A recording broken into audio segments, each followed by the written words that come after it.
So I was headed up to northern Utah to visit family, and every time I go out of town I do look around on Marketplace and Craigslist and other places that sell things here in Utah. There's another one called KSL. And I was looking around for Mustang parts and I came across this black Mustang GT, and he was selling the front bumper because he had put a Terminator front bumper on the car. And this is a supercharged Mustang, so pretty cool car. And this is what the car looks like now with the Terminator front bumper on it. And so I decided that it would be a good idea, since I was driving right past the area, to go ahead and get that front bumper for my project so I could at least have a bumper to hang on the front of my Mustang GT project, and then I could make sure all the panels line up and everything fits well before I get it welded. But the only problem was I asked him beforehand if the brackets that hold it to the bumper were broken or if any of the tabs were broken, because that's a very common problem with these bumpers. And he said, no, nothing like that, it's fine. So I bought the bumper and I put it in the car, and as I put it in the car I noticed that he had taken the brackets off the bumper to put on his new bumper, and he didn't tell me that, and that would have been the time to tell me, oh yeah, it doesn't have the brackets. But anyway, I looked through my pictures on my phone real quick, and I did have a couple of those brackets left over on the car. You see, they're the brackets that hold the bumper to the fender, the black part there. And typically in accidents, these front bumpers get ripped off and the brackets stay there, and it just rips the tabs and the bumper off completely together. So luckily I did have two fenders that did still have the brackets left on them. But I did worry about it because I did take two of those brackets and cut them and modify them. If you've seen the previous videos I made about this Mustang's build, and I did use those brackets to help secure the front clip to the car. So I was nervous about it, but as I was traveling home I saw this 96 or 97, I believe it was a 97 Mustang GT laser red, and it was really sad to see it in this rough shape. It had a bunch of parts inside like antifreeze and stuff, so possibly a blown head gasket or something.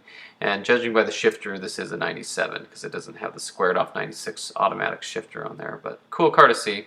So kind of an interesting town I stopped through. That's the second time I've stopped through that town and seen a Mustang convertible kind of beat up and rotting away.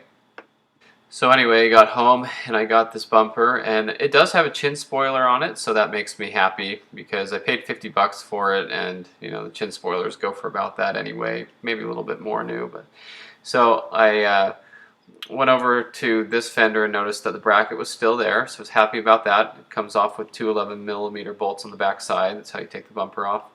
And then I did look through all the stuff I have for the car, and I did find the other one. So I was really happy about that. It's like gold, because I didn't want to have to go down to the wrecking yard and get these. And so here's the tabs, and they were a little bit kind of cracked, so I did repair them, but I mostly spent my time getting these brackets straight again so that they would fit in the fender the way they're supposed to fit, and then I can put them on this black bumper and secure them. So I had to drill out the rivets to get those little pieces out, and then I used hardware to secure them to the mounts on the actual bumper. So that worked out nicely. I did have to add some brackets here that I had forgotten about. So those were off the other car. They were missing on this front clip, so I could secure the header panel and then just get all the hardware together. I got the radiator mount down in there, the bushings, just getting everything ready. This is the AC condenser out of the other car, and here I wanted to get these stops, and I was able to pry those out without breaking them. And that was very difficult because usually you pull on these things and they crack, so I just stuck a screwdriver up each side here and pressed the sides in, and I was able to pull this out without breaking it so I could reuse it, and then just put it down here and clicked it into place. And so those help keep pressure against the hood to keep it nice and flush with the fenders, and it has a little bit of pushback so that the latch and everything work correctly. So anyway, this is how the car looks now. I'm very excited. I think it looks great. It's all coming together. Everything's lining up just right.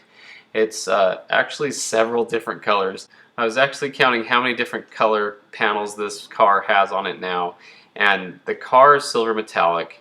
It has the screaming yellow front clip from the Terminator. It has the torch red hood latch.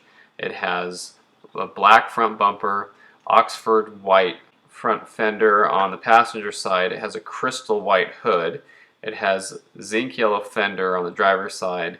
And if you really want to get technical, it has sonic blue hardware and also tropic green hardware from the wrecking yard to put it all together. So it's like 9 different colors that the car is made out of. But I have plans to try to get it all silver, so stay tuned for that. And thanks for watching. Stay tuned for more update videos on this car. And feel free to check out the other playlists on the channel, the other Mustang videos and builds I have. And thanks for watching. I really appreciate it. Stay tuned for more Mustang content.